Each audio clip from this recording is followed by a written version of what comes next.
11:30 p.m. You know I only proposed to you because Blair turned me down in Miami, right?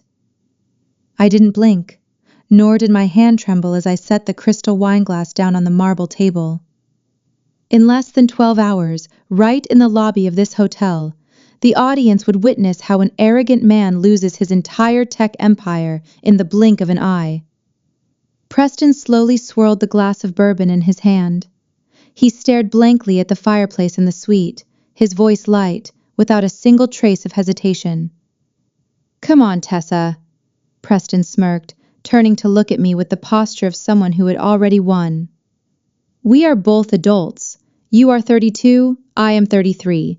You are smart, you have your own trust fund, and you are safe.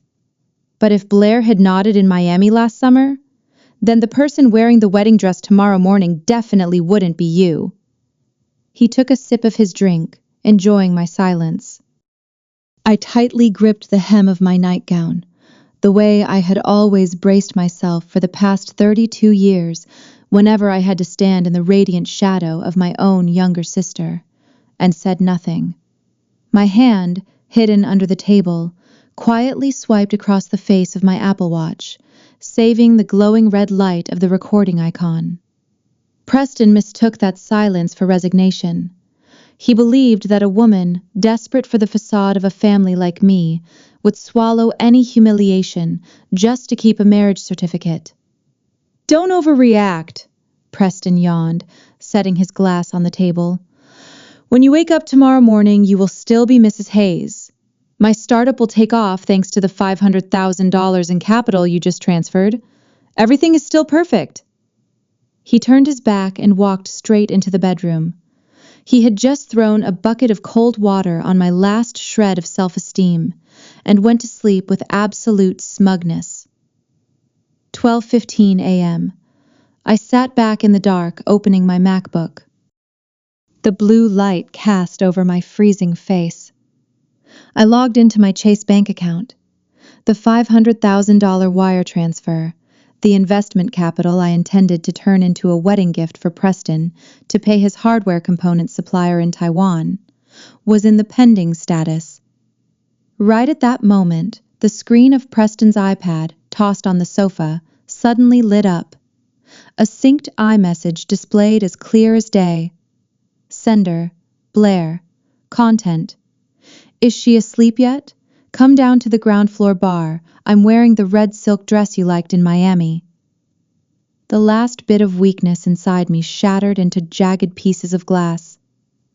I didn't shed a single tear. I slid my finger across the trackpad. Click.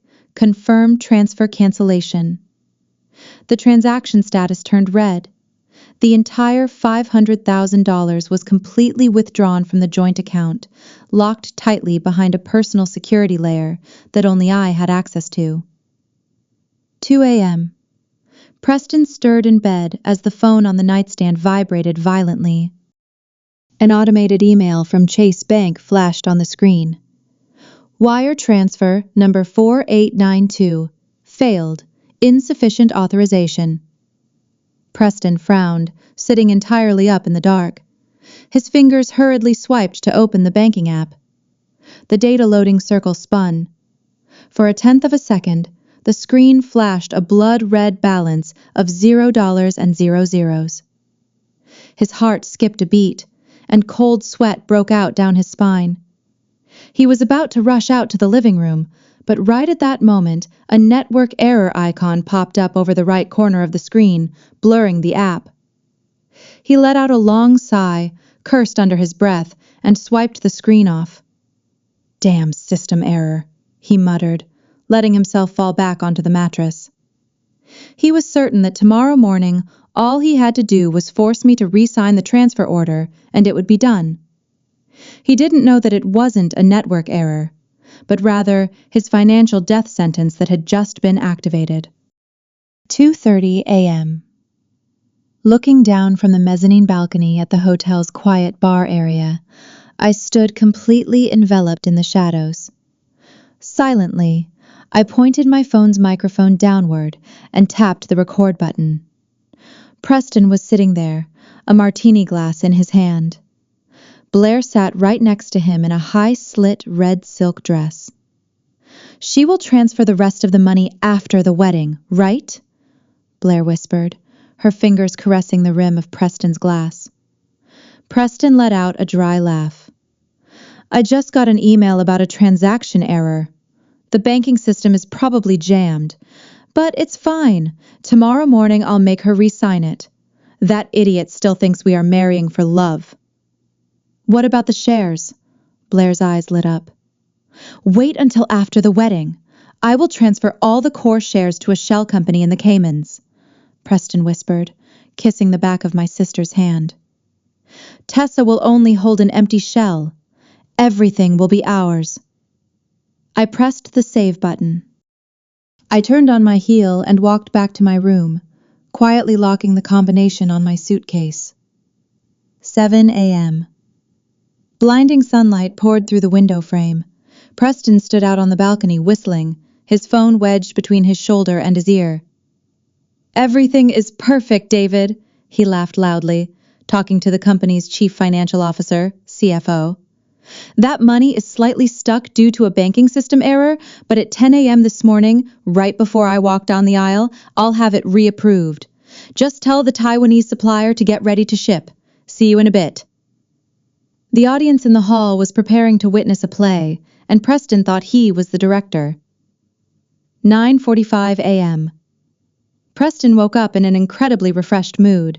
He called room service to bring up breakfast, but his smile vanished when he saw me step out of the bathroom. I wasn't wearing a pristine white wedding dress. I was wearing a charcoal gray Tom Ford women's suit, carrying a leather briefcase in my hand. "What the hell are you doing? Hurry up, Blair, and your parents will be in the lobby at 10 o'clock.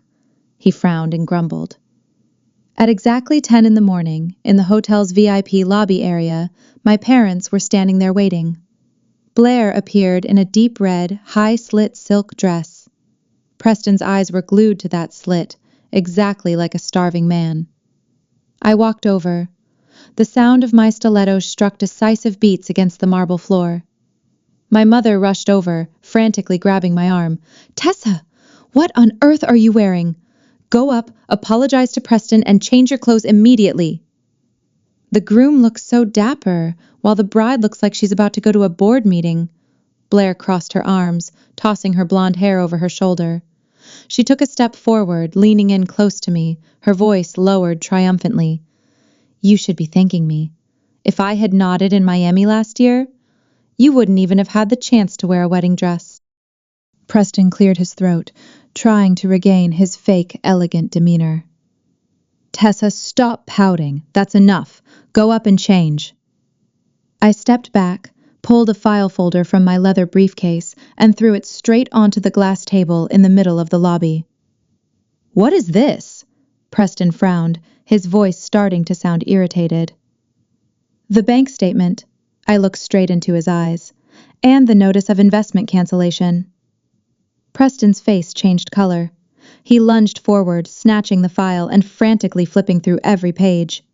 His pupils dilated when he saw the perfectly round 0 in the ending balance section, right below the canceled status effective as of 12:15 last night. Are you crazy?" Preston roared, slamming the stack of papers down onto the table. "On Monday morning, my company has to pay a $500,000 debt. What right do you have to cancel the order? Re-sign the wire transfer immediately." "That is your company, not mine," I replied in a flat tone. Blair took a step back, her face pale, but still trying to act defiant. "Are you crazy, Tessa?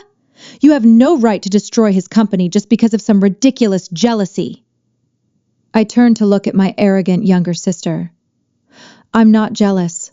I am merely giving back to you what you rejected in Miami last summer." Blair's face instantly lost its color. She panicked and yelled out, "No one is going to believe you. Where is your proof?" I didn't reply. Proof is stronger than thousands of arguing words. I pulled my phone out of my vest pocket and tapped the screen. The volume was pushed to the maximum. Preston's light voice from last night echoed throughout the silent hotel lobby. "But if Blair had nodded in Miami last summer, then the person wearing the wedding dress tomorrow morning definitely wouldn't be you."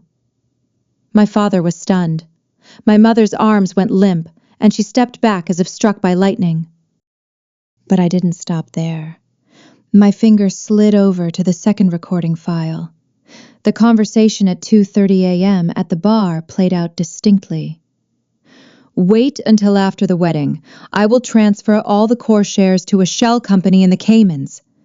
Preston's voice was nonchalant and cruel. "Tessa will only hold an empty shell. Everything will be ours."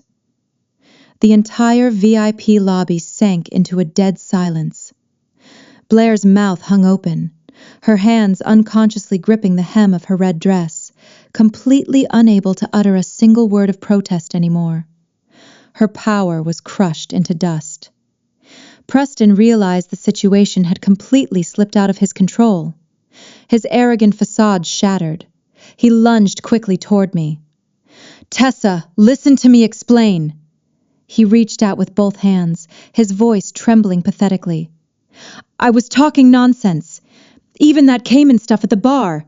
I just wanted to brush her off. Please, the bridge loan was rejected. If I don't have that money by Monday, the company will collapse." "You can't be this cruel." Seeing me step back, Preston's legs lost all their strength. He dropped down on one knee onto the freezing marble floor. Looking at the person kneeling at my feet, I felt nothing but disgust. "You never loved me." I looked straight down into his pleading eyes. "You only loved the feeling of my bank account standing next to your dream." I buttoned my vest. "I have canceled the wedding deposit. Consider it the tuition fee for a lesson learned. As for your consequences, go deal with them yourself." I turned on my heel and walked straight toward the hotel's revolving doors, leaving behind Preston's desperate screams, the devastated sighs of my parents, and Blair's humiliating silence. As I stepped through the glass doors, the freezing gust of the October morning wind slapped me right in the face. I strode quickly toward the parking lot, my fingers gripping tightly onto the handle of my empty leather briefcase.